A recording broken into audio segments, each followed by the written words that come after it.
요즘 정치권의 최대 화제는 과거와 현재의 대통령 부인 이야기입니다.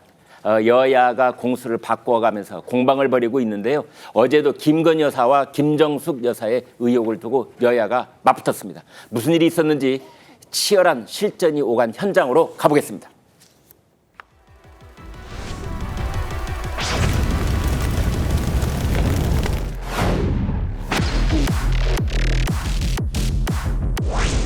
직무 관련성이 없다면 호의적인 선물이라고 판단될 가능성이 300만 원짜리 정도는 대한민국 국회의원 와이프들이 다 받아도 되는 거죠?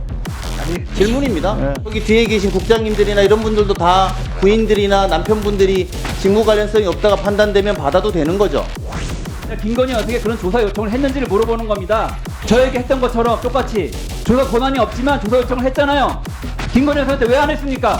거기에는 불이익이 발생할 가능성이 없습니다.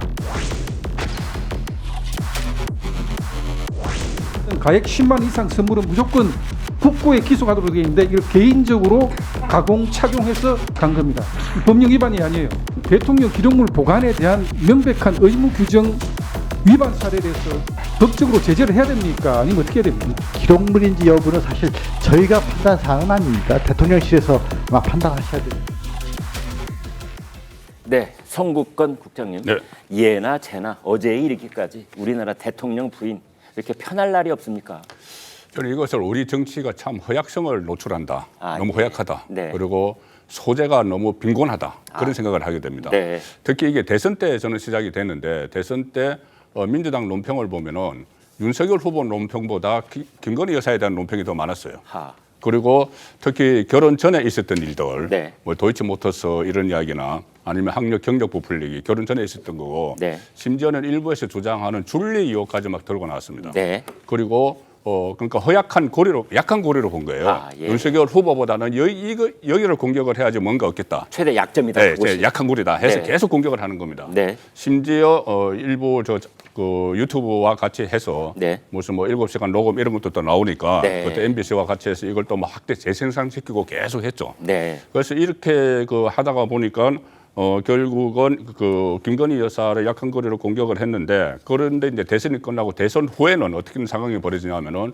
이재명 전 대표 사법 위기가 고조될 때마다 그때마다 김건희 특검을 이야기했어요. 아, 맞불 그렇군요. 작전으로 아, 네. 맞불로 계속 김건희 특검을 이야기했습니다. 네. 그러니까 이제 김건희 여사가 공격을 당하니까는 여권에서는 또 맞불을 놔야 되니까는 김정숙 여사를 또 소환을 하는 거예요. 네. 아니 예를 들어서 서울시 의원인 이종배 의원이 그 세 가지로 고발을 한다든가. 그랬죠. 이렇게 하니까는 서로 이제 여사들끼리 해서 또 김혜경 여사도 거기 또 소환이 돼서 네. 상김 여사 특검 이런 얘기까지 나왔지 않습니까? 그랬죠. 네. 그런데 또 최근에 김정숙 여사가 논란이 다시 시작이 된 것은 결국은 문재인 전 대통령이 해고록에서 네. 그 타지마할 여행을 사상 첫 영부인 단독 외교 이렇게 표현을 하면서 불이 붙었고 네. 지금 또 검찰에서 김건희 여사 또 소환을 했기 때문에 제3의 장소지만 소환을 했기 때문에 계속 되도록표처럼 이렇게 이 소재의 악순환 속에서 양쪽의 여사들이 등장을 하는 상황이죠.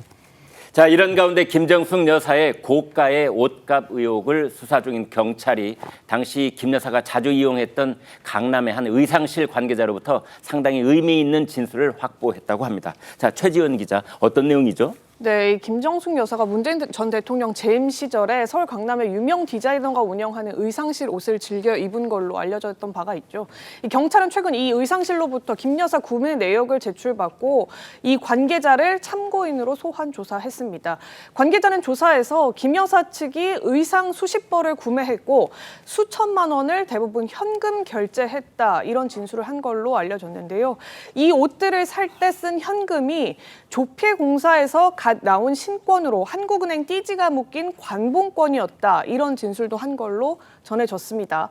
앞서 김 여사 측은 옷값 논란에 대해서 모두 사비로 지급했다 이런 입장을 유지해 왔었는데 사비일 경우에는 국가기관에 주로 지급되는 관봉권을 어떻게 개인이 소유하고 이걸 또 쓸 수가 있겠느냐 이런 의문이 남아있는 상황입니다.